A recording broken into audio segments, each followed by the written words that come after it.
Singer சுசித்ராவோட சர்ச்சை பேச்சுக்கு actor Karthik Kumar பதிலடி கொடுக்கிற வகையில பேசியிருக்கக்கூடிய ஒரு விஷயம் தான் இப்ப வைரல் ஆகிட்டு வருது. ஆக்சுவலா டைரக்டர் மணிரத்னத்தோட டைரக்ஷன்ல வெளிவந்த அலைப்பாய்தை படம் மூலமா தமிழ் சினிமால அறிமுகமானவர் தான் ஆக்டர் கார்த்திக் குமார். சென்னை சேர்ந்த இவர் தொடர்ந்து பல படங்கள்ல நடிச்சுக்கிட்டு வந்தாலும் தன்னை ஒரே மாதிரியான கேரக்டர்ல தான் நடிக்க வைக்கிறாங்கன்னு சொல்லி படங்கள்ல நடிக்கிறதுல இருந்து ஒதுங்கி தனக்கு பிடிச்ச ஸ்டாண்ட் அப் காமெடியை பண்ணிக்கிட்டு வராரு. 2005 இவரும் சிங்கர் சுசித்ராவும் மேரேஜ் பண்ணிக்கிட்ட விஷயம் உங்க எல்லாருக்குமே தெரியும்னு நினைக்கிறேன். கிட்டத்தட்ட 12 வருஷம் ஒன்னா வாழ்ந்துகிட்டு வந்த இவங்க ஒரு சில கருத்து வேறுபாட்டினால 2017 டிவோர்ஸ் பண்ணி பிரிஞ்சு வாழ தொடங்கினாங்க.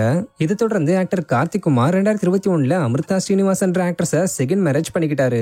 இந்த நிலையில சிங்கர் சுசித்ரா ரீசெண்டா ஒரு இன்டர்வியூல தன்னோட முன்னாள் கணவர் கார்த்திக் குமாரை பத்தி சர்ச்சையை ஏற்படுத்துற வகையில பேசிருக்கக்கூடிய சில விஷயங்கள்லாம் இப்ப வைரலாக தொடங்கியிருக்கு. ஆக்சுவலா இவங்க அந்த இன்டர்வியூல என்ன பேசிருக்காங்கன்னா, தனுஷும் கார்த்திக் குமாரும் சேர்ந்து தான் என்னோட ட்விட்டர் அக்கௌண்ட்டை யூஸ் பண்ணி சுவிட்ச் இஷ்யூவே ஏற்படுத்தினாங்க. அது மட்டும் இல்லாம தன்னோட முன்னாள் கணவர் கார்த்திக் குமார் ஒரு கே, அதாவது ஓரின சேர்க்கையாளர்னும் அவரும் தனுஷும் சேர்ந்து குடிச்சிட்டு ஒரு ரூமுக்குள்ள போறத தான் பாத்துருக்கிறதாவும் அந்த ரூமுக்குள்ள அவங்க என்ன பண்ணாங்கன்றது தனக்கு தெரியும்னு சொல்லி பரபரப்பு ஏற்படுத்தியிருக்காங்க. தொடர்ந்து பேசினவங்க, எனக்கு மேரேஜ் ஆன 2 வருஷத்திலேயே என்னோட கணவர் கார்த்திக் குமார் ஒரு ஓரின சேர்க்கையாளர்ன்றது எனக்கு தெரிஞ்சிருச்சு. ஆனா எங்களோட மேரேஜ் என்னோட அப்பாவும் அம்மாவும் சேர்ந்து நடத்தின மேரேஜ்ன்றதால ரொம்ப வருஷம் பொறுமையா தான் இருந்தேன். பட் அதுக்கப்புறம் வேற வழி இல்லாம தான் டிவோர்ஸ் பண்ணதாகவும் சொல்லியிருக்காங்க. சோ இந்த இன்டர்வியூ வைரலானதை தொடர்ந்து ஆக்டர் கார்த்திக் குமார் இந்த விஷயங்களுக்கெல்லாம் பதிலடி கொடுக்கிற வகையில ரீசெண்டா ஒரு வீடியோ மூலமா ரிப்ளை பண்ணிருக்காரு. If I was homosexual, no, I would not be ashamed of being a homosexual.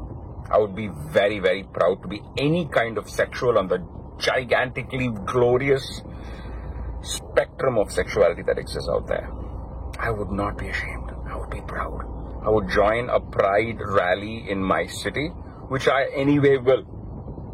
All kinds of sexualities. Join the pride rally and show that support. There's no shame anymore. There's just pride. Be proud. இந்த வீடியோல அவர் என்ன சொல்லிருக்காருன்னா, ஒருவேளை நான் ஒரு ஓரின சேர்க்கையாளரா இருந்திருந்தேன்னா அதை வெளியே சொல்றதுல எனக்கு எந்த ஒரு அசிங்கமும் கிடையாது. ஆக்சுவலா ஜெண்டரை சூஸ் பண்றது ஒவ்வொருத்தவங்களுடைய தனிப்பட்ட விருப்பம்.